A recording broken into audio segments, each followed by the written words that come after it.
知道是谁吗？ Halo para jomblo di seluruh antero penjuru dunia. Kembali lagi bersama saya, Sita, yang lagi-lagi akan mengecupriskan hal cerita film Legenda Siluman Kera yang bernama Kliwon.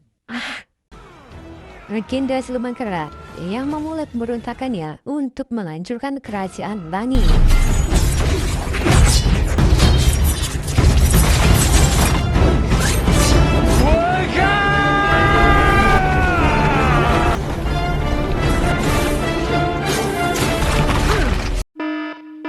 Di awal film diceritakan di kerajaan langit terdapat benda pengendali takdir. Benda itu mengendalikan nasib semua makhluk hidup di seluruh jagat raya, termasuk di bumi. Saat itu Dewi Hua di kerajaan langit sedang mendapatkan proyek untuk menambal langit karena bocor. Kok bisa? Dewi Hua menggunakan batu nawa untuk menambalnya, tetapi batu itu pecah dan menjadi raksasa yang menolak takdirnya. Kerajaan langit pun menyatakan bahwa setiap makhluk hidup yang menentang takdir dan tidak bisa dikendalikan adalah siluman yang harus dimusnahkan. Raksasa ini pun murka dan menyerang kerajaan langit. Kerajaan langit dan bumi pun bergetar. Akhirnya, raksasa itu pun kalah dan tubuhnya hancur berkeping-keping. Jatuhlah ke bumi kepingan-kepingan batu itu. Jadilah Gunung Wagru. Jantung batu itu membentuk perlahan menjadi seekor kera bernama Kliwon. Kliwon pun menganggap bahwa Gunung Wagru adalah rumahnya. Hingga suatu hari, pengendali roda takdir mengetahui hal itu dan akhirnya memusnahkan tempat tersebut. Gunung Wagru hilang dan bumi terbelah berkeping-keping. Kera itu marah dan bersumpah suatu saat nanti dia akan balas dendam dan menghancurkan kerajaan langit. Dan inilah Wukong. 300 tahun telah berlalu, saat itu di Kerajaan Langit sedang diadakan seleksi penerimaan dewa baru. Di seberang ruangan terlihat seorang mbak yang gabut sedang menikmati sunset. Dia adalah Azi, seorang pelayan Istana Langit. Azi melihat ada seorang pria yang sedang nisik-nisik sambil melihat sunset. Pria itu adalah Wukong. Lalu pria itu melompat dan menuju ke dapur mengambil makanan buah persik, telo goreng, dan bakwan jagung.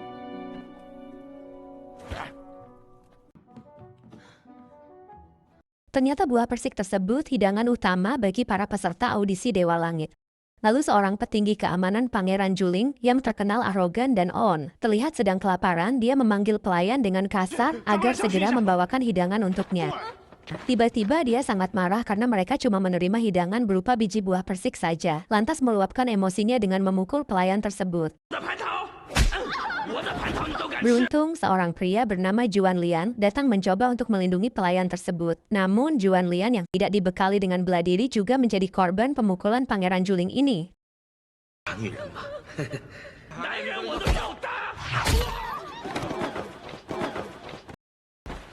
Tak lama kemudian, pelayan yang bernama Azi datang dan melakukan sebuah perlawanan. Lalu tiba-tiba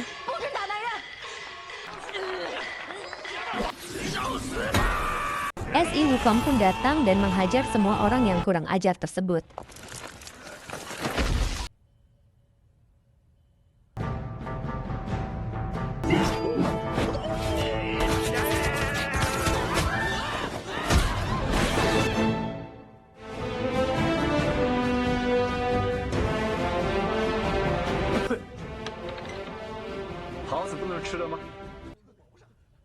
Wukong mengeluarkan curak telinganya yang ternyata adalah tongkat saktinya. Asli keren parah.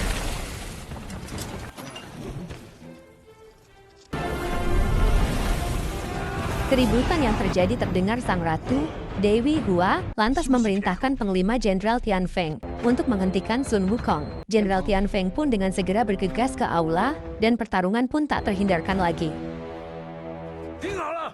从今以后10000年，你们都会记住这个名字。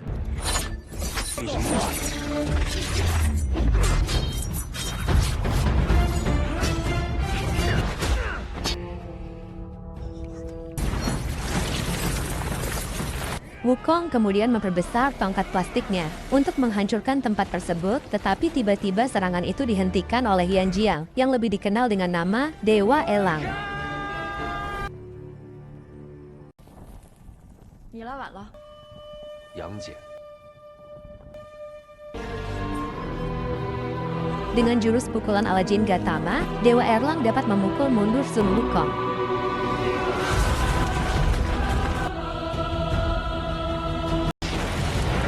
Sun Wukong pun melancarkan kembali serangannya bersama tongkat plastiknya. Tetapi dengan pukulan maut Erlang Wukong pun terlempar, asli pukulan maut Dewa Erlang OP parah.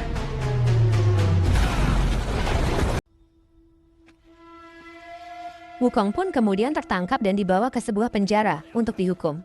Tetapi Dewa Erlang ternyata juga turut menerima hukuman dikarenakan Erlang tak sepantasnya melakukan pertarungan, karena itu adalah melanggar aturan kerajaan langit.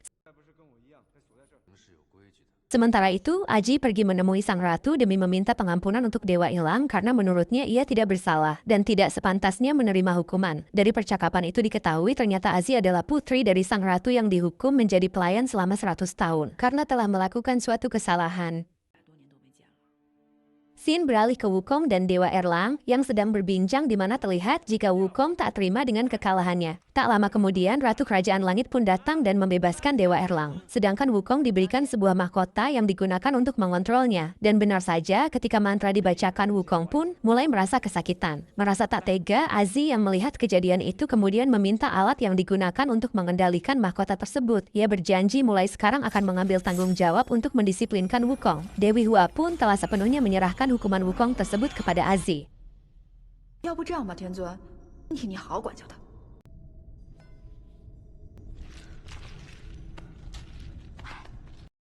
Di dalam semaputnya, kita diperlihatkan kejadian pada masa lalu setelah Gunung Huaguo dihancurkan. Ternyata Wukong berhasil selamat yang kemudian dirawat oleh Mbah Jenggot yang kemudian menjadi gurunya. 出辟本无形，后就叫孙悟空吧。